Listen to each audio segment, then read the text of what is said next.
So, any metalheads out there, like myself, got the heavies that came in recently. Y'all know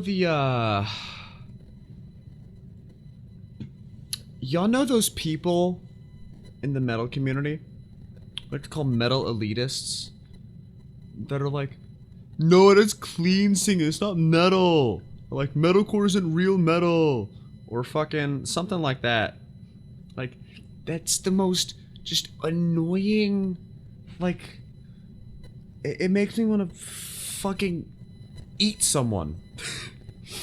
Like, it's the stupidest shit.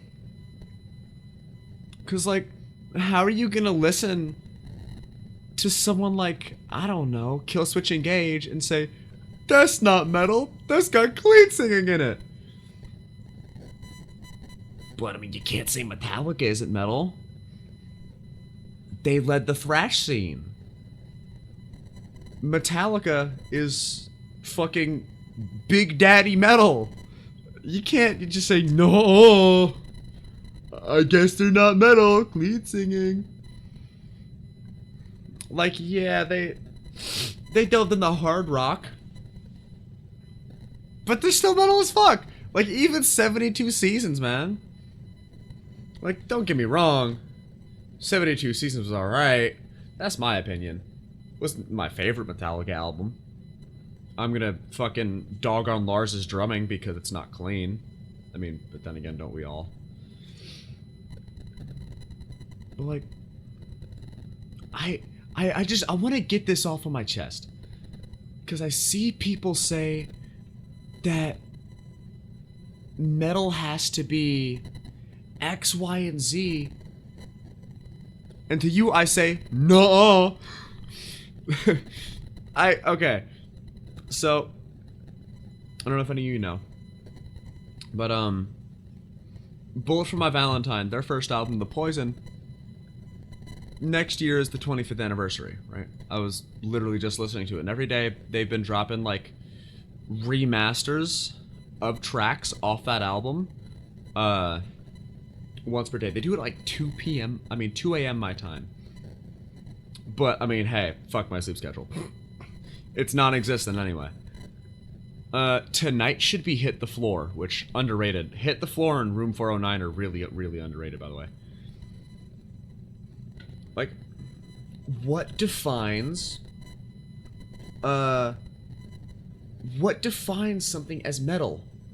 What is it?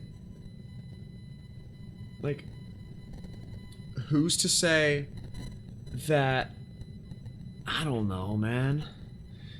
Who's to say that fucking Nightmare by Avenged Sevenfold, the album, who's to say that's not metal? Who's to say, I don't know, man. Like, fucking, what's an example? Who's to say Falling in Reverse isn't metal? Fucking, the most recent album, Popular Monster. What makes a song metal, or an album, or an artist? Like, what's the criteria they have to fit? Because if I listen to, I don't know, if I listen to Last Resort Reimagined, that's not metal, that's not rock. I mean, but that's my definition of it. It's a fucking piano ballad, and it sounds great. Ronnie did a great job on it. And people shit on him, because, oh, Ronnie Radke's an asshole. No, he just doesn't take shit. And you know what? Anybody that goes on his videos and comments, fucking hate comments, he's playing them. He's playing you motherfuckers, because he makes money each time one of them watches the video, or likes it, or comments it, or shares it to say, hey, fuck this guy. That motherfucker's a marketing genius, and it shows. But like, if you look at Popular Monster, like, most people would put something like All My Life in something like hard rock or southern rock, because I mean, he's got fucking Jelly Roll on it, which, really, really good dude. Also, knows how to sing, and I love the rasp in his voice. Great. But who's to say, like, subgenres? Dude, subgenres are one of the biggest debates that I see in metal. Because, like, fucking Slipknot, new metal, right? Most people can agree on that. Green Day, punk rock. Most people can agree on that. Oh, but then you've got Wake Me Up by September. Wake Me Up When September Ends. That's really, really emo. Not because of the instrumentals, but because the lyrics. And given, yeah, that is what music is supposed to be, is, like an emotional release or expression. It's, you know, like, as my father's come to pass, 20 years have gone so fast. That's really fucking emo. And you listen to something like, Artist in the Ambulance Revisited by Thrice. That album fucking slaps. You know, it's a full re-recording that they did of the Artist in the Ambulance. You know, they dropped that in 2003. They dropped the remake, and guess what? 2023, 20th anniversary. And I'd say Thrice is metalcore, especially when you look at stuff like The Abolition of Man, Under a Killing Moon. I fucking love that song. I love Under a Killing Moon. All That's Left, weird 7/4 portion for any music theory guys out there. Stare at the Sun. Oh, but Stare at the Sun isn't as metal as, say, given the recent controversy around them. It's really funny because they were really good. But As I Lay Dying, like, As I Lay Dying helped to define the metalcore sound. I mean, dude, even, like, recently, Burden, that song is awesome. It fucking rips. I love it. Like, the riff is good. The solos, plural, goes in the song. Really, really good. The clean vocals are one of my favorite clean vocals I've ever heard. That whole song is just breathtakingly good. And I'd put that in metalcore. And then you go look at something like, I don't know, man. Something more like deathy, like, fucking, if any of you guys know who Disembodied Tyrant is, they dropped a song, well, they dropped an EP called The Poetic Edit. There's a song on there called I the Devourer. It's really, really good. I feel like that's pretty unanimously deathcore. Right? There's not a lot of things that sound like it. Like, the orchestral aspects, the kind of, like, progginess of it. I'm gonna sound like a fucking nerd here, but I would put that in progressive, symphonic, orchestral, melodic deathcore.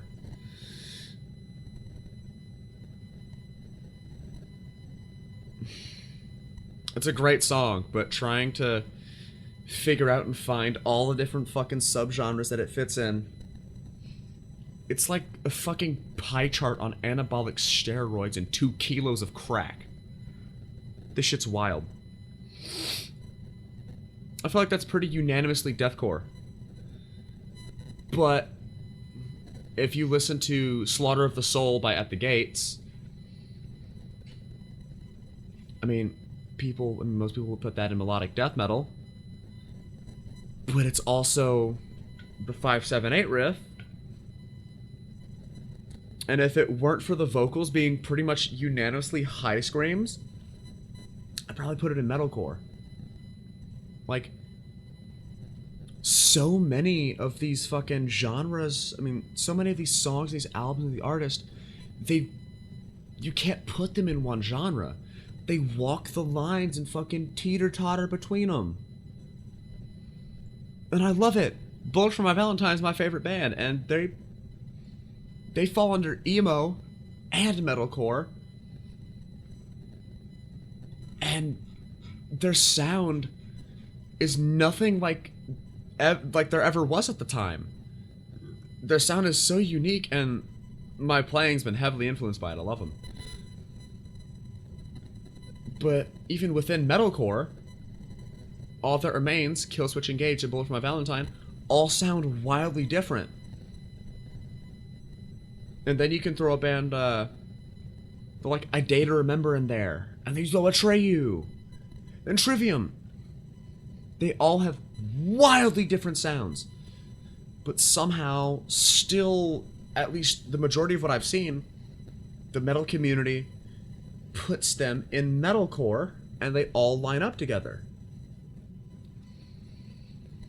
But do they? Do they actually line up?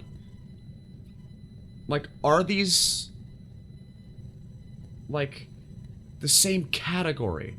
Because then you've got, like, old Avenged Sevenfold, you know, Waking the Fallen. But then there's the debate of, like, is Waking the Fallen, you know, Unholy Confessions, Chapter 4, Second Heartbeat, I Won't See You Tonight 1 and 2. These are all really good songs, and I feel like they're pretty unanimously metalcore, but then we get into City of Evil. Is Backcountry, Beast and the Harlot, Seize the Day, MIA, are these metalcore? Self-titled, Scream, Almost Easy, Afterlife, Critical Acclaim, like, are these metalcore? You go to Nightmare, that whole album is decently heavy. Is it metalcore? Is it hard rock? Me personally, I'd put Waking the Fallen in metalcore, Sounding the Seventh Trumpet in like prog metal / prog metalcore, and most things after that I'd put in hard rock, like Hail to the King, Nightmare, Self-Titled, City of Evil. I'd put all those in hard rock.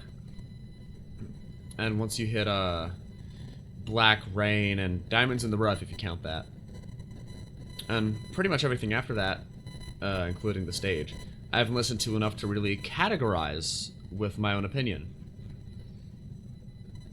But genres are just opinions. Genres are just trying to find a way to get a group of people together. It's just an effort to form a community. But who gets to decide what the genre is? The band? If, God forbid, there's ghostwriters, the ghostwriters? The fans? The fucking diehard have every piece of merch and have the fucking signature guitars even though they're not musicians? Fans? Like, who decides? Remember, I saw Dying Wish, and I didn't know much about Dying Wish at the time. My first exposure to them was their concert with, it was Mugshot, then Dying Wish, then Currents, then the Amity Affliction. I went there for Amity. Everyone was really good, though. And Dying Wish, to me, they sounded like they leaned more towards deathcore when they were live, and I asked the vocalist, because I had stayed after the show, because I wanted to meet Aren, bassist of Amity, and I saw, you know, vocalists of Dying Wish out there, and I'm like, yeah, y'all kind of sound like deathcore, and she was like, no, we're more metalcore, and I'm like, you know what? That checks out. Because, like, All That Remains, you know, The Fall of Ideals, they revolutionized metalcore. But The Weak-Willed is so ridiculously heavy that it almost sounds like deathcore. The gutturals, the fast tremolo picking. It's just, it's so confusing and so many different conflicting subjective opinions. There's no way to solidify it. I'm not even wishing there was a way to solidify it, because honestly, to an extent, it's kind of nice having everything really arbitrary and subjective, to where everybody's free to decide what they want.